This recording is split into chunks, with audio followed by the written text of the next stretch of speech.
This is the Caduceus. This is my favorite symbol. It's held by Mercury. Mercury is the messenger of the gods. But following this archetype, who else was the messenger of the gods? Jesus Christ was. Manna. Jesus Christ was manna. The burning bush was a messenger of God. Pillars of smoke. The Eucharist. Entheogens. And we know that the words merchant and Mercury have the same etymological roots. And in the courtroom, there is the mace, which is a symbol of authority, which looks a lot like the Caduceus. The Kundalini, the chakra system, energy work, and things like this. It's not really my thing, but that is where the symbolism will take you if you follow it in that direction. If you follow it in the direction of religion, you'll see Moses putting a serpent on the staff. You'll see Adam and Eve standing on either side of a tree with a serpent wrapped around it, looking quite a bit like the Caduceus. And of course, the messenger of the god says, "Here, take and eat. This apple won't kill you. It's going to open your eyes." Here's a symbol that I put in my book. This is the Egyptian winged sun disk. If you imagine yourself standing above a Caduceus or below a Caduceus, as above, so below this symbol. The winged sun disk is the Caduceus viewed from the perspective of Hermes and Mercury holding the symbol itself. This is how you would see the Caduceus if you looked up, just like you were holding an umbrella. And what do we do to our Christmas tree? This staff that we bring into our house. We put wings at the top of it, and we wrap ribbon or tinsel around it, forming the Caduceus in our living room. From the perspective of occult anatomy, the staff is the spinal column, and the wings are associated with and represent the ventricular system of the brain.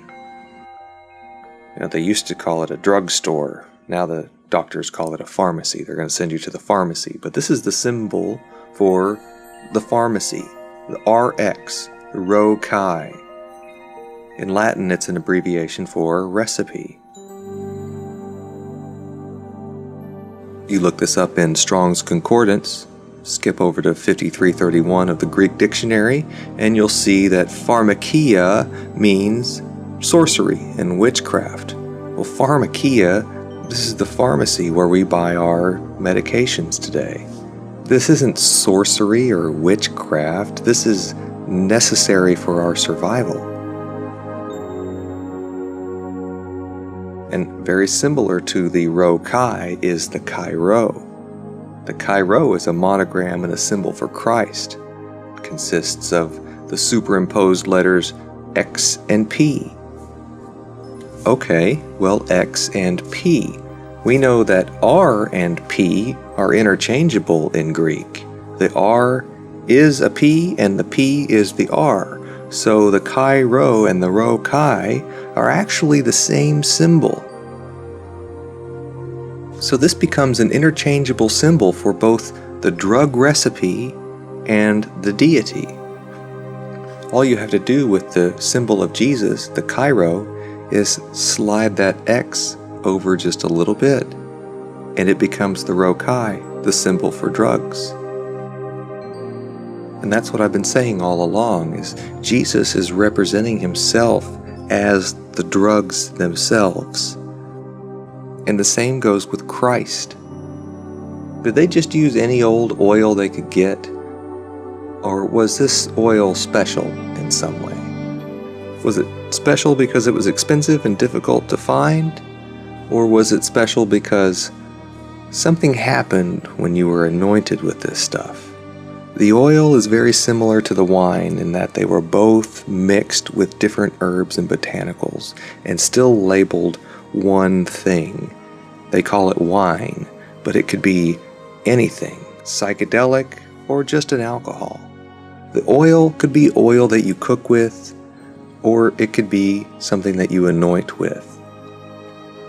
But to suggest that they're both made from the same ingredients is ignorant, to say the least. My friend Chris Bennett wrote this in his book, and I think I should read this because it really puts things into perspective. The Greek title Christ is the translation of the Hebrew word Messiah, which in English becomes the Anointed. The Messiah was recognized as such by his being anointed with the holy anointing oil. If Jesus was not initiated in this fashion, then he was not the Christ, and he had no official claim to the title. And it was a title. Christ means the anointed. If they were just using any oil they could get, why have a special title for those who were anointed with this sacred oil? I believe that this sacred oil was only traditionally used in their rituals. I think that a small circular cap was soaked in this sacred oil and placed on the freshly shaved heads of these elders. Freshly shaved with razor burn. They didn't have the razor blades that we have today, so this would be a very capillary-rich area. And if psychedelic oils were placed in here, any psychedelic substance placed on this area would then be absorbed directly into the bloodstream. And the ring of hair around their head would prevent any of the oil from running down their face, into their eyes, down the back of their neck. There's always a history beyond the tradition and beyond the ritual. And this can be true about witches as well, especially the stereotypical traditions that we apply to witchcraft. These women didn't shave a ring of hair around their head. They were much more creative. Of course, the plants are green. Their ointment or their concoction is going to be green, and they're going to smear this all over their face and hands, and that makes their skin look green, and that's the green appearance of the witch. But why is she riding on the broom? Well, because she's also been stirring her cauldron with this broom, and she's going to put that broom handle in a very capillary-rich area.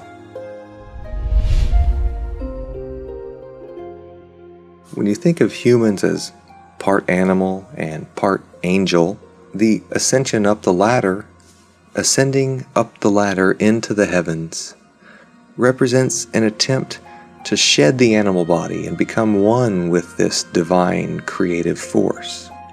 God, the all, whatever you want to call it. This is why we see ladders in so many traditions. Now, sometimes it is a symbol for other things, like the human spine. And again, this can be translated as the Kundalini energy force. And at the very top of the Caduceus, at the very top of this energy force, is the head of the human being, with its ventricular system being the wings, or a nub that's at the top of this staff. And oftentimes this nub is a pine cone. It's interesting, a pine cone.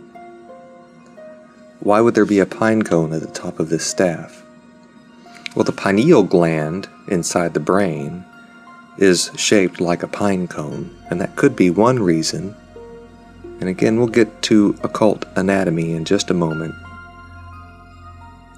But the pine cone is the seed of the Amanita muscaria mushroom. You can't have the Amanita muscaria mushroom without the seed of a tree. You can't cultivate this mushroom. It must be found in nature. In the tablets relating the ancient tale known as the Epic of Gilgamesh, the pine cone is the plant of immortality. And this is a picture of me trying to steal it. The staff, carried by the Pope, incorporates a pine cone right there at eye level, where the pineal gland would be. In the Vatican courtyard, you'll find the largest statue of a pine cone on the planet. The word pineal and the word pine cone have the same etymological DNA. Notice the peacocks on either side here. What's up with the peacocks? Well, the peacock represents an open chakra system. It's covered with these all-seeing eyes, its ability to see everything at once, to be a part of everything at once. Its chakra system is wide open. And we would see this symbol reflected in the shaman as he was ingesting sacred plants, and his chakra system, his third eye, was just blown wide open. And under the influence of, say, peyote, the chief's headdress becomes an obvious symbol for his illuminated chakra. So this has been symbolized all throughout antiquity as well, up to modern day.